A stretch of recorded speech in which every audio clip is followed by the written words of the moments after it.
Guys আমাদের স্নান টান কমপ্লিট হয়ে গেছে, আমাদের বলতে আমার।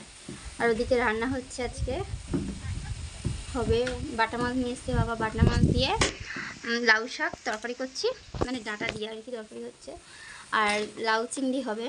তো চিংড়ি এই বাজারে পাইনি বলে বাবা সেই গঙ্গা জোয়ারে গেছে চিংড়ি আনতে।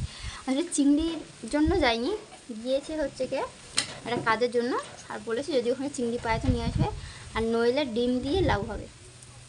এটা ওখানে বেশ ভালোই লাগে, বেশ দুটো তিনটে ডিম দিয়ে লাউ। দেখছি কলাটার কি অবস্থা।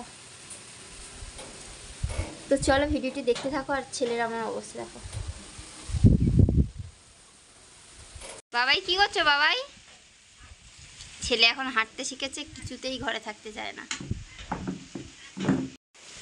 বাবাই শোনা পাপা, পাপা আমার পাপা কই? ও বাবাই রে, প্রচণ্ড গরম, যেরকম গরম পড়েছে সেরকম কিন্তু আমাদের বাইরেটা পুরো হাওয়া দিচ্ছে। আর দেখো ছেলে আমার খাবে না, মানে একটুখানি খাবে ফেলবে। দেখো খাও বাবাই, তুমি খেয়ে বেশি হলে তবে খাবো। দাঁড়াও, নষ্ট করে না। আমার ছেলে কিন্তু ভীষণ ভালো, ছেলেকে আগে দিয়েছি, তারপরেও মানে খাবে ফেলবে এরকম একটা ধাপ। দাঁড়াও আমি খাবো তারপর দেবো। বলতে পারে না গরম লাগলে লেবু জল পেলে, লেবু জল হোক যেই জল হোক, জল পেলে জলটাকে ফেলে কিভাবে গায়ে মাখতে হয় সেটা জানে। দেখো অবস্থা, দেখো বডিটা।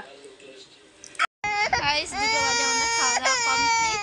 ছেলে দেখো একটুখানি ঘুম থেকে উঠেছে, আর ঘুমাবে না, এখন ঘুরতে যাবে ভাব দেখো। আর মা আজকে এখন আসেনি, জানি না কোথায় গিয়েছে, দেখা যাক কখন আসে।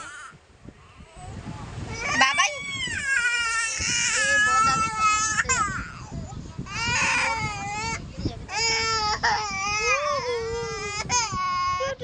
বাবা, বাবাই কাঁদে, বাবাই আমার কাঁদে, বাবা আমার বাচ্চারে, আমার বাবাই কাঁদে।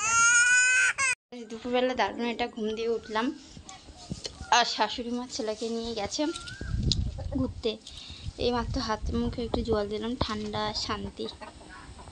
আর ছেলেকে নিয়ে ঘুরতে গিয়েছে, একা আছি ঘরে। আমিও যেতাম, কিন্তু এই যে মুরগিগুলো ছেড়ে দিয়েছি বলে যেতে পারলাম না। তো একে তো মুরগিগুলো ঘুরতে বেরোনো হয়নি, তারপরে একটাই ভালো হয়েছে, সামনে আমাদের আগুন লেগে গিয়েছিল। ম্যাচ আনতে বলেছি মুরগি, তার না অবস্থা দেখো, বলেছি ম্যাচ আর গম কিনে নিয়ে আসতে, সেটা না নিয়ে এসে তরমুজ নিয়ে আসতে। তো সরি, এটা নাকি খরমুজ বলে, তরমুজ বলে না। আমি তরমুজ তরমুজ বলছি, কিন্তু খরমুজ বলে না।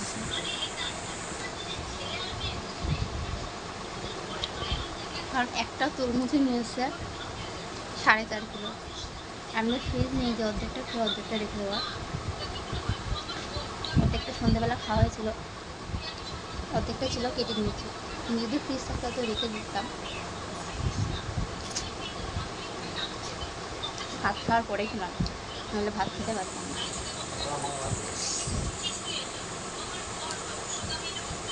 একটাই আফসোস, আমার ছেলে খেতে পারলো না, বাচ্চা।